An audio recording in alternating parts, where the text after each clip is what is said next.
என் அன்பான தாய் தமிழ் உறவுகள் அனைவருக்கும் என் உற்சாகமான முத்தான முத்தமிழ் வணக்கம். வள்ளுவ பார்வையில் நான் உங்கள் கவிதன். அதிகாரம் 83 கூடா நட்பு அதிகாரத்தில் நாம் இன்று பார்க்க போகும் குறட்பா 827. குறள்: சொல்வணக்கம் ஒன்னார்கண் கொள்ளற்க வில்வணக்கம் தீங்கு குறித்தமை யான்.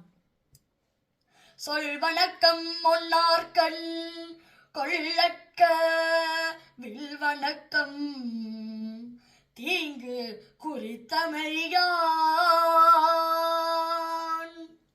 இந்த குறளுக்கான கருப்பொருளை பார்ப்போம். அதாவது பாருங்கள், வில்லானது வளைவதற்கான அர்த்தம் பிறரை அம்பினால் தாக்குவதற்காகவே. அதுபோலவே பகைவர்களின் பணிவான சொற்கள் தீமையை உண்டாக்கும். அதனால் அவர்களின் சொற்களை நாம் நம்பக்கூடாது. இதைத்தான் சொல்வணக்கம் ஒன்னார்கண் கொள்ளற்க வில்வணக்கம் தீங்கு குறித்தமையான் என்று என் வள்ளுவ பெருந்தகை அவர்கள் அன்றே நமக்கு மிகவும் சிறப்பாக எடுத்துரைக்கிறார்.